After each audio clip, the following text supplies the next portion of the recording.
This short video is from a section of a book I wrote called Explanations and Corrections in the Gospel of Luke.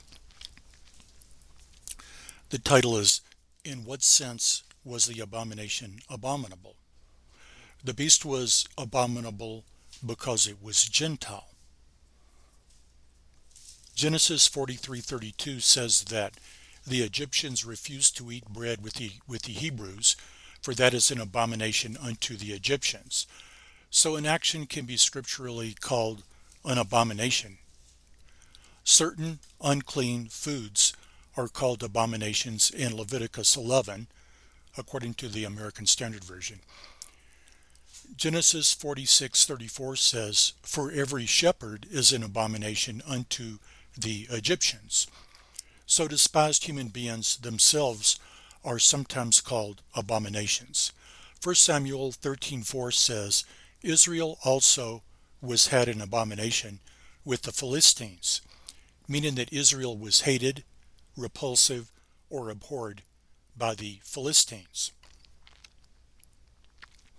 Luke 16:15 almost defines the word, although using a figure of speech. And he said unto them, Ye are they that justify yourselves in the sight of men, but God knoweth your hearts, for that which is exalted among men is an abomination in the sight of God. That is, to hold an abomination, or to regard as an abomination, is the opposite of to be exalted among men, or in idiomatic English, the opposite of to be regarded highly.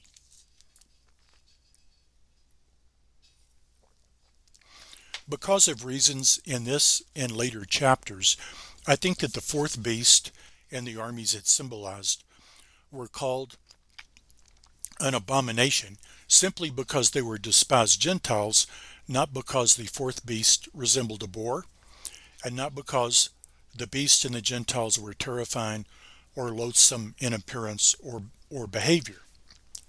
Unclean foods could be called abominations. God told Peter to eat unclean foods in Acts 10 and specified in verse 12 all manner of four-footed beasts and creeping things of the earth and birds of the heaven. God was conditioning him to socialize with an unclean Gentile, Cornelius.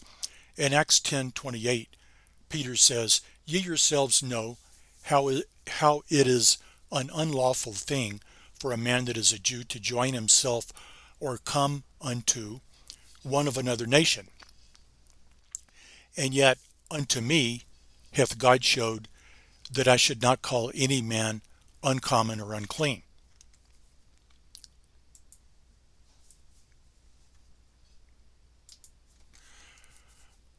So the reason for this section is that people have been brainwashed to believe that an abomination has to be an idol, and that the abomination of desolation is an idol in some sense, even if it's just the sense that the Roman soldiers carried standards or incense that were idolatrous. But that is not required, and I'm confident that the only reason the abomination of desolation has the word abomination in it is that they were Gentiles and therefore abominable.